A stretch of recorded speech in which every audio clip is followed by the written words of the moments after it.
Hi. I'm feeling much better today as opposed to how I felt when I recorded the last video. It's a roller coaster.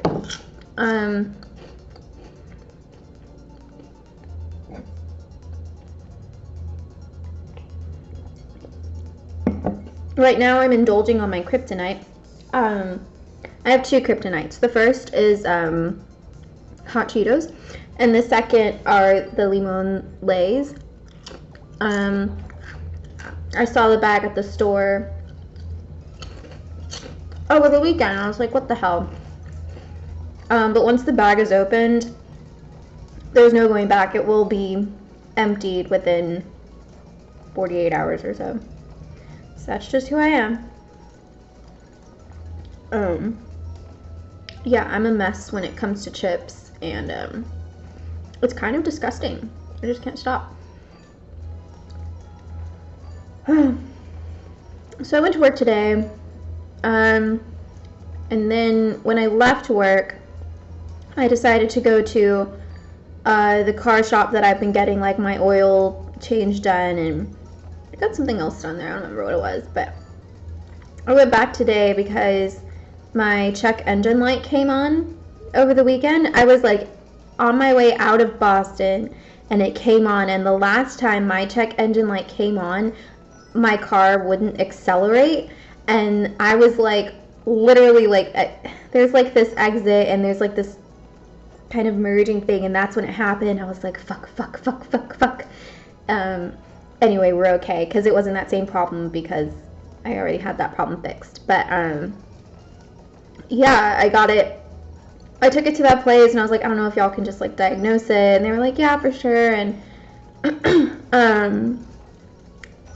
it's like it was P0128 P Sherman 42 Wallaby Way, Sydney. And yeah, it's something with the coolant, and it's probably just needs a thermostat replaced.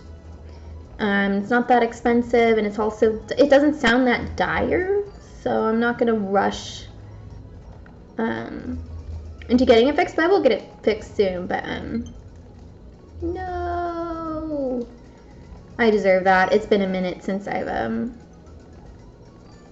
plugged this in.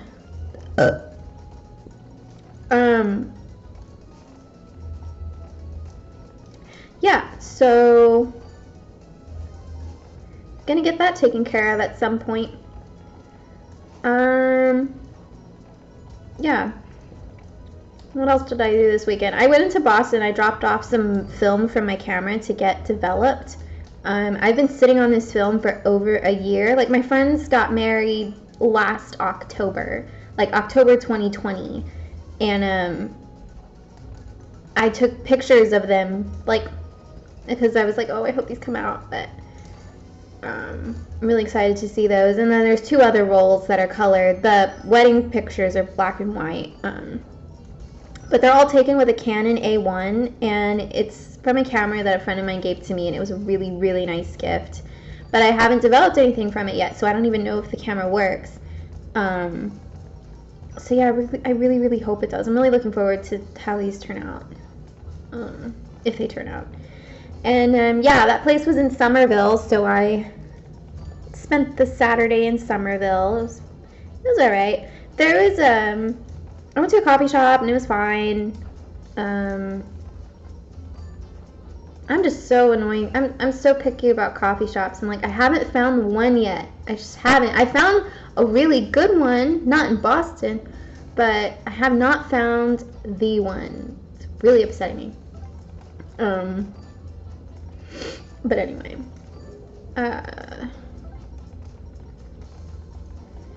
yeah, got coffee and a bagel. And then I went to the Bow Market.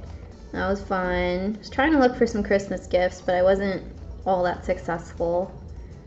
And I went to this one like record store vintage shop that I'd been to before that's a little down the street. I didn't get anything. I don't need anything. Like, there are definitely some cool things, but I prefer like the older type of record stores. There's a record store that's in Somerville, but it's like they're all brand new pieces.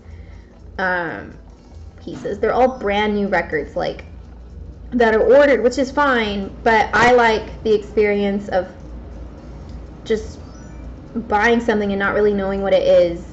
And that's what this other record store is. I found this like chess record when I first went there.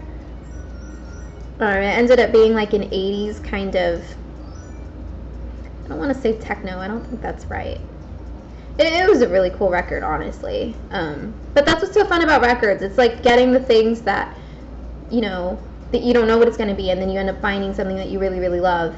But it shouldn't be like just getting everything that's on your Spotify playlists and things like that. It should be more than that. Should be fun. But yeah, I didn't get anything.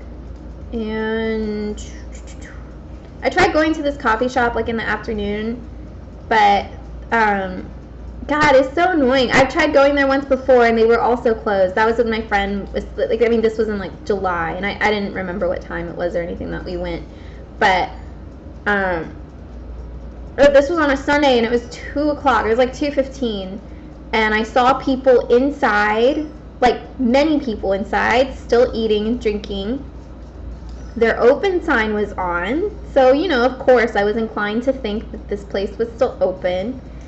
And then I walked in and I went to the front and somebody came up to me and I was like, hello, can I have an iced latte with oat milk? And they were like, we're closed. And I was like, oh, my mistake. I couldn't tell with the open sign and all the people here. But either way, I apologized profusely and then left. But they said that they closed at 2 o'clock, which, like, whatever. Yeah, after that, I waited for like half an hour for my Uber to pick me up, which was annoying. I did drive into Boston, but Somerville's a fucking nightmare to park in, so I used my Angel 11 app, spot here yet again, and I parked kind of a ways. And then I got an Uber to drop off my film, and then I walked to the bow market. And that's how these things happen.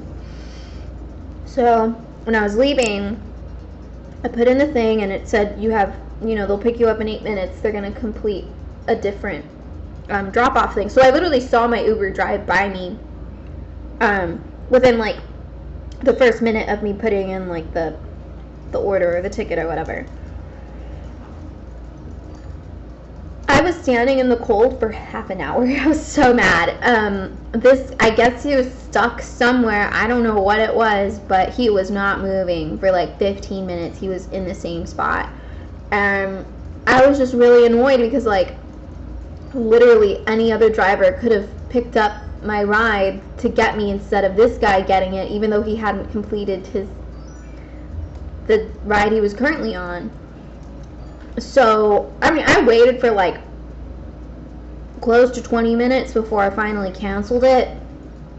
And then I put it in again, and the same guy picked up the ride, and I was like, this is so fucking stupid. So anyway, I ended up waiting for like 25 minutes in the cold. I was so annoyed. This guy wasn't wearing a mask either, even though like the app profusely says, like, wear a mask, wear a mask, wear a mask. This guy wasn't wearing it. He went off course to take me to my car, and then he was asking me questions. So, like, dude, I don't fucking know. He's like, is it here? And I was like, no. And then he was like, is this a one-way? I was like, I don't know shit. But anyway, yeah. And then when I was leaving, my engine light came on, so that was cool. But the coolest thing about this weekend is that I went to a very cool little, like, family-owned movie theater, and I saw Cmon, and oh my god, that movie was fucking beautiful. Like, easily in my top 10 favorite, and I'm not kidding, it's going black and white was absolutely the move. And God, I really do love photography. I really love street photography. What are you doing?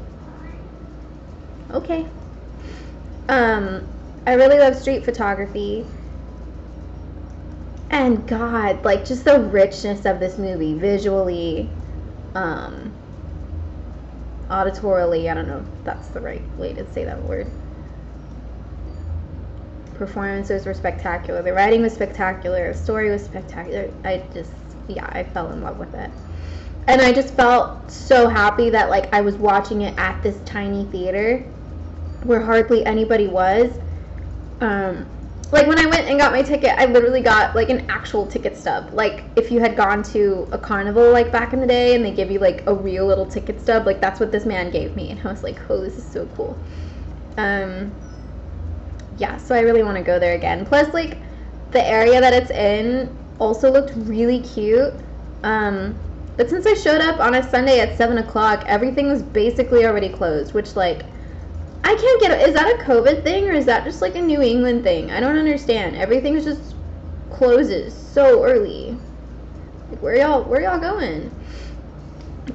Yeah, it boggles my mind. Because when I left that theater, there was not a soul outside. It was actually kind of scary and creepy. Like it was only my footsteps and not even a gust of wind. Not the pitter patter of a rat's feet running through the city. I heard nothing. Very eerie. It was 9 o'clock on a Sunday. So, but I really want to go back again. I liked it. I might even see that movie again, to be quite honest with you. That was a really good one. I think that's going to be movie of the year. And I think Kristen Stewart's going to get actress. Who's going to get actor? It might be, I don't know how to say his name. Joaquin Phoenix. It might be for this movie. I'm not sure. I feel like I haven't seen enough movies this year. Not really. If I had to guess, like music, like composition, it would be Dune. Fuck, I can't think of anything else I've seen this year, to be honest with you. But yeah, those are my guesses.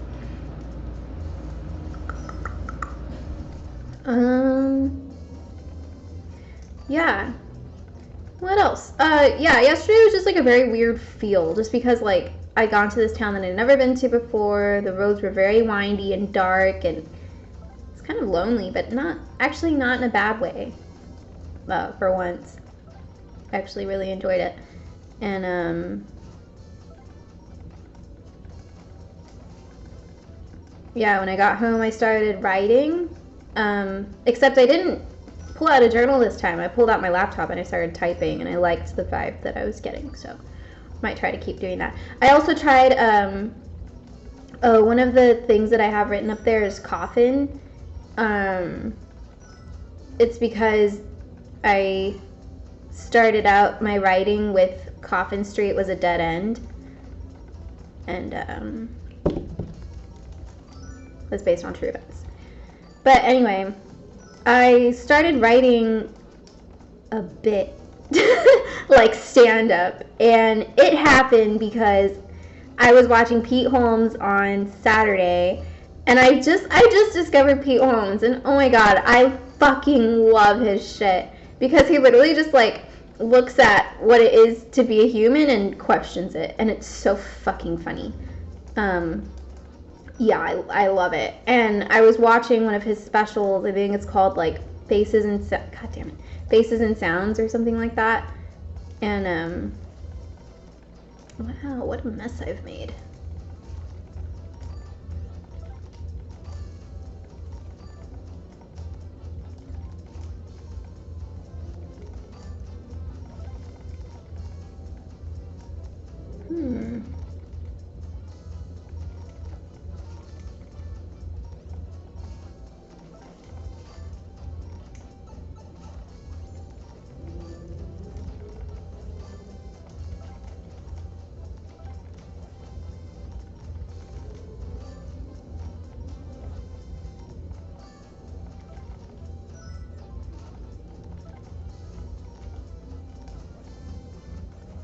Yeah, that was bad. I was watching it, and he literally, I've been making this joke for years, and every single time it happens IRL, I call it out because I think it's so funny. Anytime anybody says the words edited it, like I edited it, she edited it, he edited it, I think it's the funniest fucking thing in the world to me. Because language is just so stupid. And like little things like that happen where you're literally making the same noise 4 times, edited it. And somehow we can decipher it as like a word or 2 words that have meaning. Without even thinking about it. We just take it in. He has a joke about that in his show, in his special. And that's when I realized, if he can make money off the joke that I also saw, why can't I make money off of my jokes? So I'm not going to be a stand-up comedian, but I thought it would be fun to like try to write out bits. So I did, but my hands started cramping. But it was actually going pretty well, and I want to finish it. I think it's funny. I literally told one of my friends about it, and she was like, no, that was really entertaining. Like, that's pretty good. So I want to keep going with it. But I think I'm actually going to try typing it out tonight, seeing where it goes. But I had a lot of fun with it. But yeah, I really love comedy, but finding female comedians is not the easiest task. I've tried doing it because I've noticed that a lot of my favorite comedians are like straight white men. And I mean, Gabriel Iglesias is funny, but that's because he's Hispanic and he makes funny Hispanic jokes, and I'm like, ah ha ha, it's my parents and my family, and this is so funny. And it's cool though, like I can relate to those in that way. But it's like, it's almost like if a comedian isn't a straight white male, like that's what the comedian is. Maybe not today anymore, but for a long time that's what it was. It's like that was their whole bit. It's like if somebody was a Hispanic comedian, then all of their jokes were about being Hispanic, which is fine. But I'm just like, it's like that's also done with a lot of female comedians, that like the joke is that they're female. When like, yeah, that can be funny, but why can't, like, Pete Holmes can stand up there and make fun of edited it. Like, why, you know?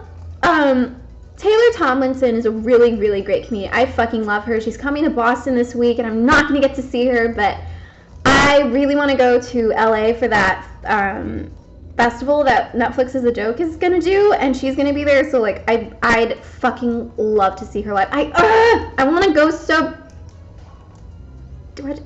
I don't know. I almost bought tickets last night, but then I was thinking, like, fuck, my car engine just, my light just turned on, like, what if I can't get there, and maybe I'll change my mind and I'll end up going at the very last minute, but I do absolutely fucking love her. She's so fucking funny. I found another comedian, and her name is Liz something. She has this thing on YouTube about feminist sex positions, and she's actually, I really like her shit. She's really funny. But yeah, I remember there was one day where I literally was just trying to find female comedians, and I think I just looked up comedy or something on Netflix, like just stand up, and one of the first female comedians that comes up is a comedian who was pregnant, or like pregnant at the time that she was doing her show. And I was like, okay, this could be interesting, and I started it, and she walked out on stage, and immediately everybody was laughing at her, and she kept like building up on the joke that like the joke was that, I'm a pregnant comedian, it's so funny, LOL. When like, you know, like if I'm pregnant, I don't want that to be a joke. Like if I walk in somewhere and it's like, she's pregnant, like I don't know, like why can't a comedian be a comedian and then during their set be like, also I'm pregnant.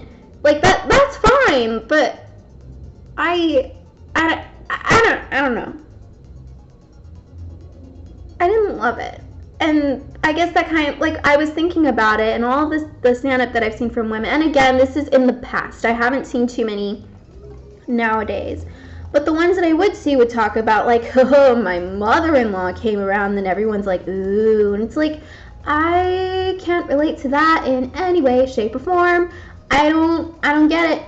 Or they'll talk about how their kids are, like, talking back at them, and then they'll talk about how they're like, I was never on my phone, and I don't know, oh God, I don't know. I just want to be able to see, but at the same time you can't. Like, so okay, during the times that I was like straight up dissociating while I was at work,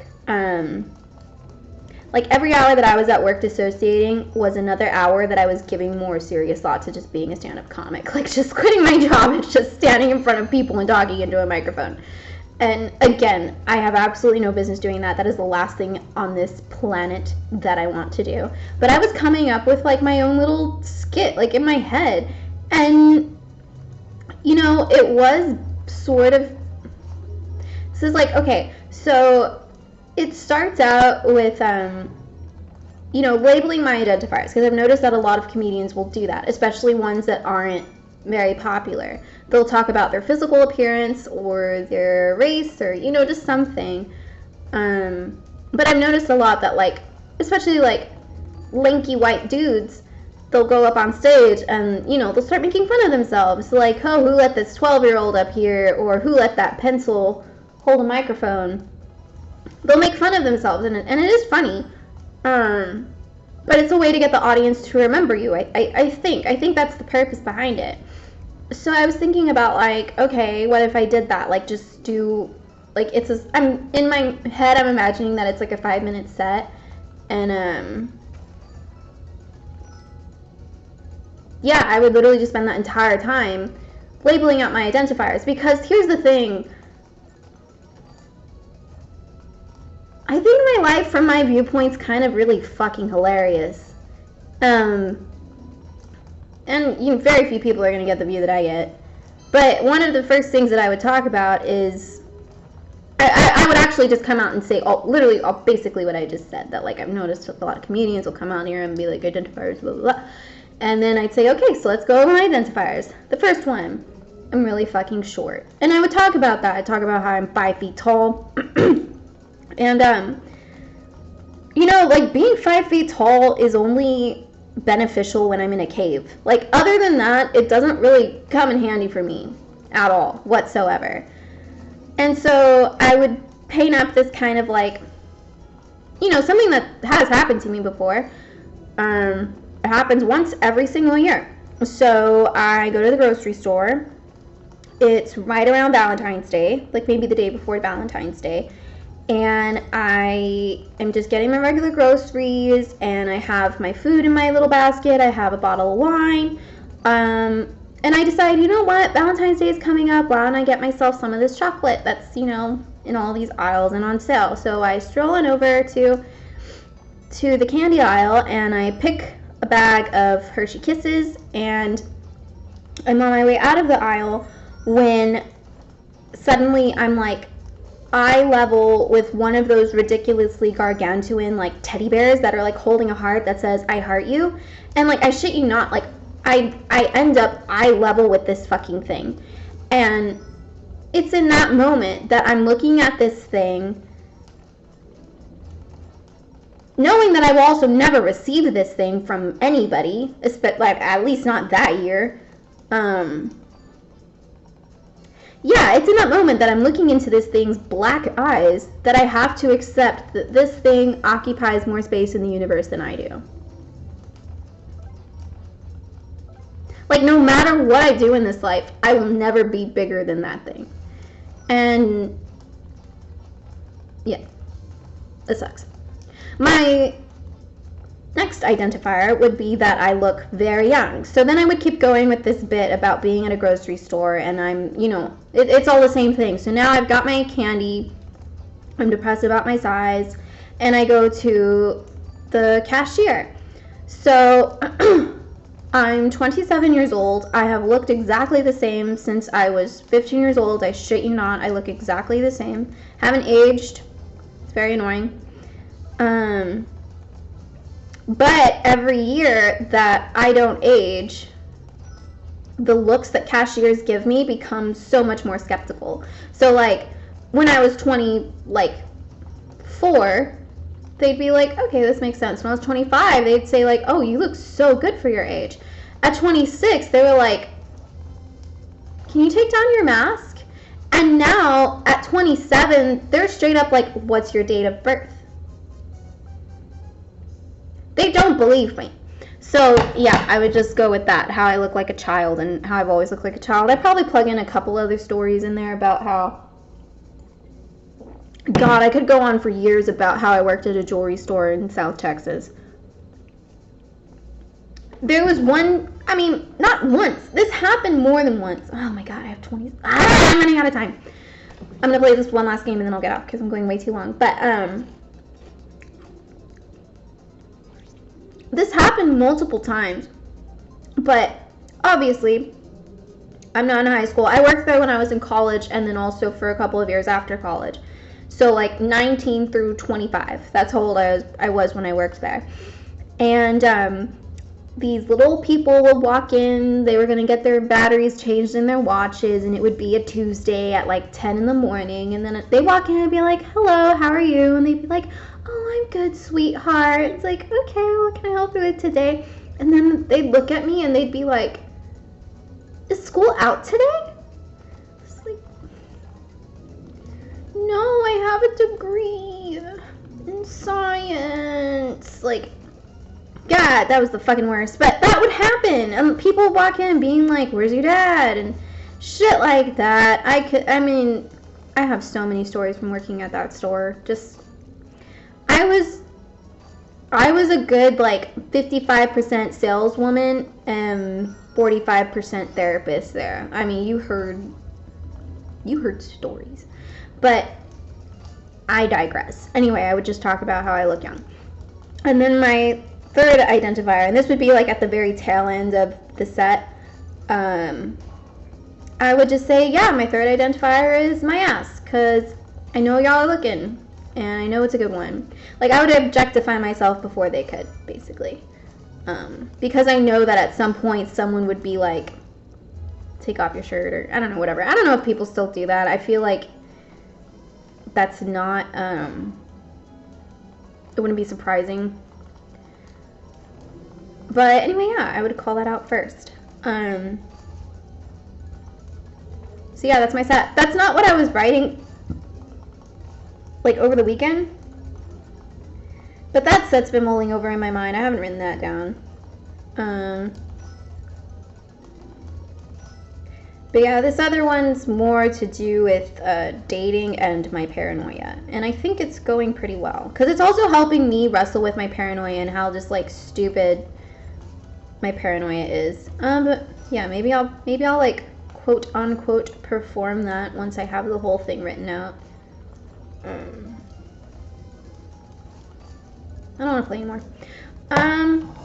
Yeah, I have fried rice written on there because that's what I was going to make tonight. But then I served myself a big old helping of Cmon chips, and this is my second bowl. But I am going to make that. Dressing. I was going to talk about how I've been dressing like a guy lately. But I think it's because I don't know how to layer any other way. And also, I don't hate it. I like how I'm dressing. I was feeling a little self-conscious about it, but I'm warm and I'm comfy, and I think I look good. I really like male fashion with like layering shit, and I don't know. I'm a big fan. Anyway, okay. Goodbye.